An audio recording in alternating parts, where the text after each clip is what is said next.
Hello everyone, welcome to All Day the Geek Way. I'm Jet, and we're here to review Boku no Hero Academia, chapter 329. Even though I'm a week late on it, almost a week late. But, I took a little hiatus, but here we are catching up before chapter 330. Anyway, hope you're enjoying your day the Geek Way. I'm here to do a review and analysis. Let's just get right underway. Now, first off, I'm doing the official Viz translation. I've had a little bit of difficulty with the translations from the unofficial websites, and just the Viz translation is a lot more reliable in being able to understand the content, even though the unofficial translations may have it more accurate to the dialogue. The Viz translations are what is going to be considered official and canon, so I'm going with them for now. I think I'm just going to do Viz translations in the future. I know every other YouTuber does the unofficial translations just to kind of get the content out there, which is understandable. You know, it's a fight for time. Getting that content out there gets more views. I think I just got to go with the Viz translations, though. It's just far more reliable, and that way I can actually give accurate interpretations and understanding of everything that's going on. So anyway, Chapter 329, In the Nick of Time, a big-time maverick from the West. That's the chapter name. Sarah Palin ruined the name Maverick for me, but anyway. Kohei Horikoshi, in the first page, it's a still of Star and Stripe from a side view. Her aesthetically appealing cape, even though it's obnoxiously huge compared to the rest of her body. So it's a very appealing picture that we get to see. And at the beginning of this chapter, we start out with All for One talking about a crucial moment is nigh. He's talking about how the convicts from Tartarus have escaped and have been a really good distraction from the police and the heroes. And that way they're not devoting their full attention to the League of Villains and All for One. So now it's just a game of hide and seek on this, quote, small island nation, and we've won. To which Spinner, who's I'm appreciating Horikoshi and his facial expressions a lot, especially with Spinner, because he seems unenthusiastic, as if he's very reluctant to be able to follow All for One, especially when he's been with the League of Villains and he's devoted himself to Shigaraki, mainly. But we just see it's beautifully done, the facial expressions that Spinner is conveying. He's just very unenthused, and he just says, well, we could have won by leaving the country. And All for One's like, oh, no, you misread my intent. Like, winning this distraction thing, this is a short-term thing. And obtaining One for All, this is a mid-game role. It's the mid-game goal, excuse me. To which Spinner's like, that's not the final one. But, you know, All for One's been alive for hundreds, presumably centuries. Like, we could presume. And he's just like, I've planned a long life. Like, I have a lot of plans. And he says, and within those plans, this very moment presents me with both the greatest obstacle and the ultimate opportunity. And he's talking about later that the #1 heroes from different countries are going to come to Japan, which is going to make their defenses a lot weaker, and those underground syndicates are going to be able to rise up and cause havoc in those respective countries.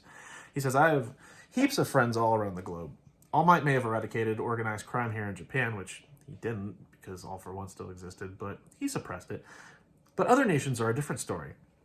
Once those friends of mine start stirring up, each country will have to weigh its own priorities against the needs of others.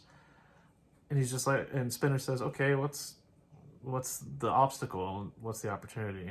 And All for One brings up Star and Stripe. She's the strongest woman around, and she's the #1 hero in the United States.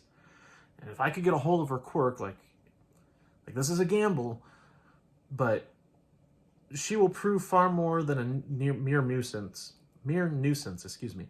But should I manage to steal her quirk, the rest of the war will be just a formality. So right off the bat, as I read this, I don't think All for One's going to get a hold of her quirk.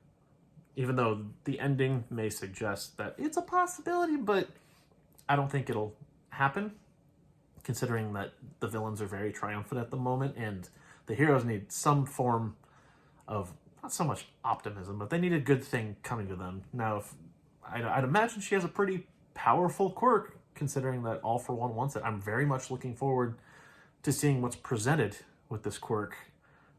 We don't get to see it this chapter, maybe next chapter, it kind of alludes to it.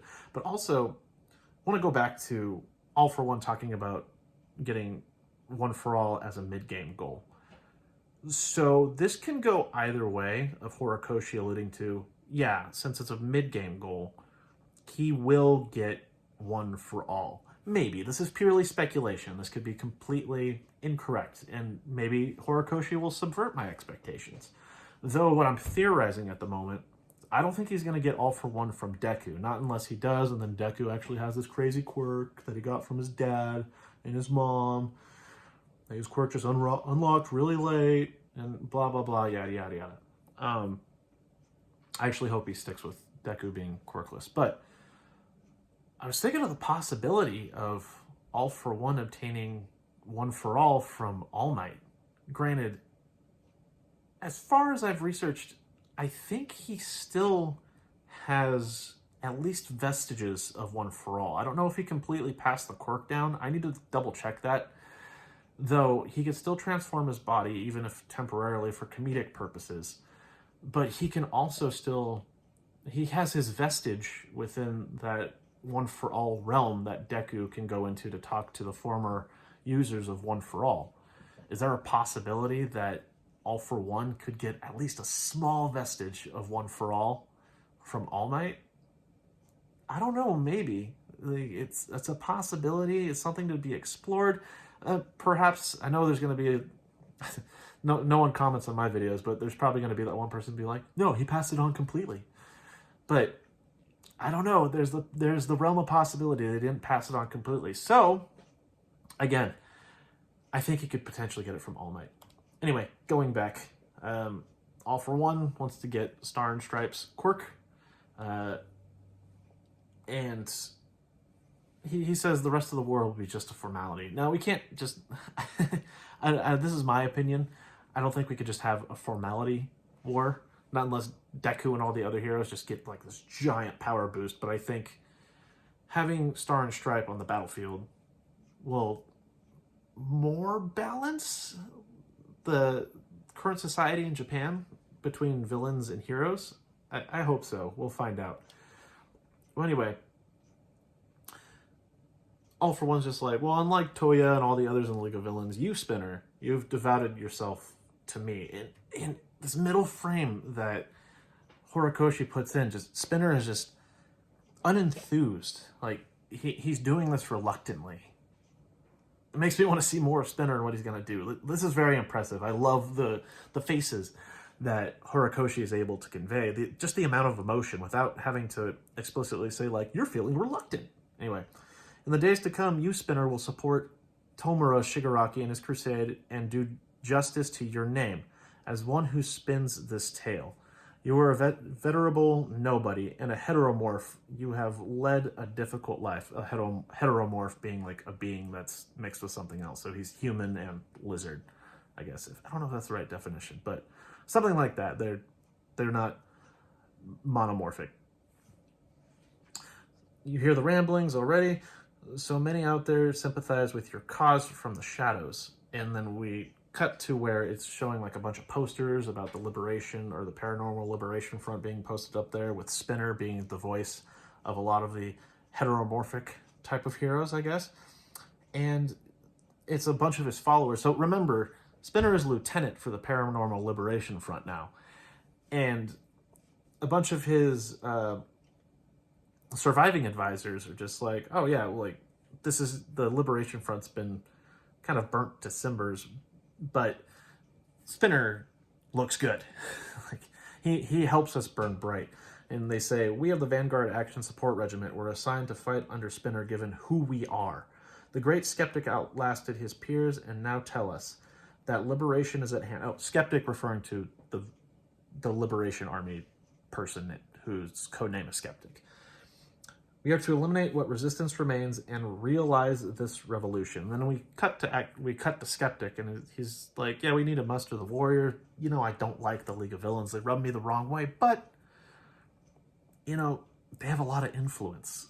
And we see, like, Himiko Toga posters up there talking about her backstory, and it's just like, you know, Redestro saw the light that they represent, and it doesn't really make a difference if they're League of Villains or part of the Liberation Front. We need to hold them sacred, and we shall endow them with divinity. So they're on a high pedestal, but they've had a lot of influence. Like, they clearly have had a lot of influence, especially with the whole hero war. And they say, once Tomura Shigaraki has destroyed all, we shall sow the seeds of the future. So just completely, not even reform, but revolutionize the structure after they destroy everything. Well, next we cut to Endeavor's flying in the air, and we have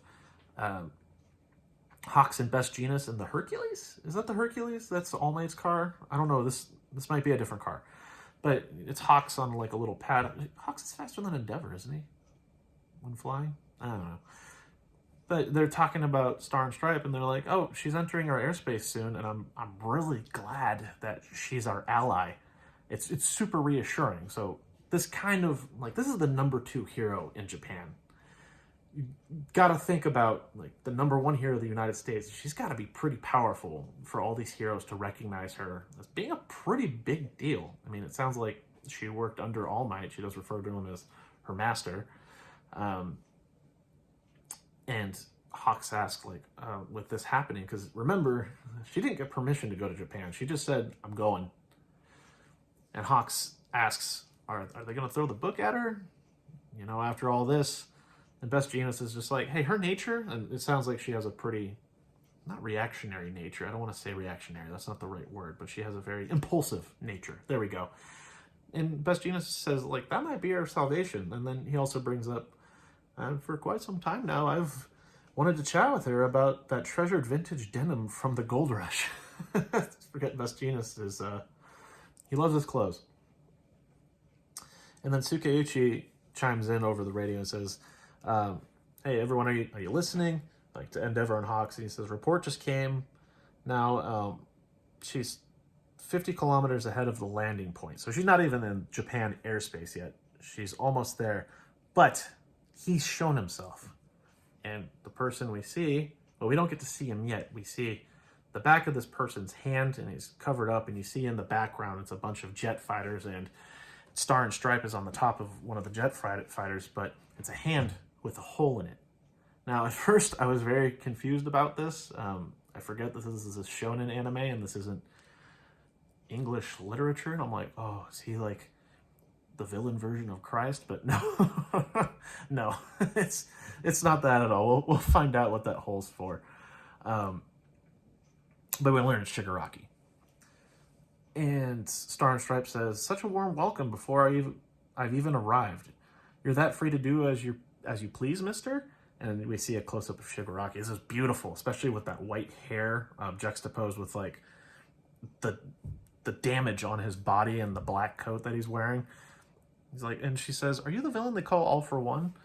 And the chapter ends with Shigaraki saying, good question. What exactly am I? So even when Shigaraki had an identity, remember, One for All, or All for One, tried to take over Shigaraki's body. So Shigaraki's essentially fighting with himself. So reasonable question to ask, frankly. Now, as for the hole in his hand, I don't know what's the theory going around that I've read on the internet is that it's kind of like how he absorbs quirks. I'm guessing he has All for One, at least partially, and he can absorb the quirks. I gotta reread a lot of the previous chapters because I'm forgetting a lot. And a lot of these chapters I read a long time ago. But I don't know if it works like the androids from Dragon Ball Z where they can suck up energy, or in this case, suck up quirks and be able to steal them from there potentially. I don't know. That being said, I'm looking forward to this fight between Shigaraki and Star and Stripe, assuming it's going to happen. I'm not going to lie, if he manages to steal her quirk before she even reaches Japan, I'm going to be disappointed. I mean, I'll be open to what Horikoshi wants to tell as a story. However, we don't know anything about this hero. We don't get to see her interaction. She's very... I don't want to say intimidating, but like her body language shows her as like being brave, being bold, kind of optimistic in some sense with that smile. She kind of has that All Might smile. It's very reassuring, I should say. I want to see that interaction when she interacts with All Might and Deku while she has her powers, and if it does get taken away, like how it distinguishes with those differentiates with those character interactions. I think that'd be very interesting to see. I don't know if we're going to get it. I'll have to find out. All I can do is speculate. So I'm looking forward to the next chapter. Viz translation. That being said, I'm going to read the unofficial translation just because gotta get ahead. Duh. Though I'm looking forward to the Viz translation and going into that and analyzing the dialogue. This chapter was very short, but there was a lot more detail to artwork, a lot more detail to characterization, especially with the facial expressions of Spinner.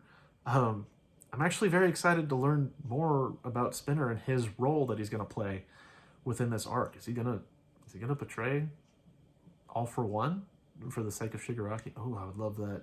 That'd be great, actually.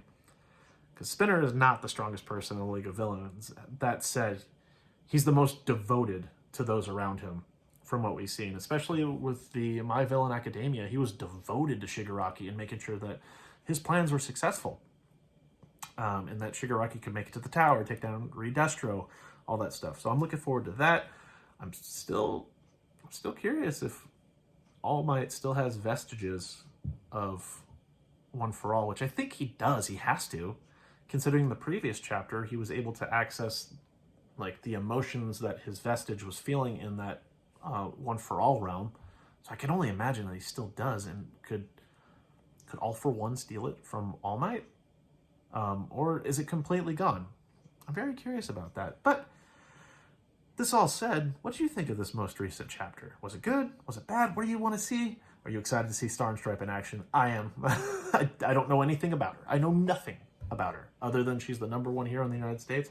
I want to see if she can hold her own, and I really don't want her quirk to get stolen, but we'll have to see what happens. Let me know what you think. In the meantime, I think I'll end it right here. Thank you for tuning in to All Day the Geek Way. I hope you continue to enjoy your day the Geek Way. Please consider subscribing if you made it this far. It really helps. Give this video a like and leave a comment below asking or answering those questions that I asked. So in the meantime, please everyone, enjoy your day the Geek Way. I'll see you later.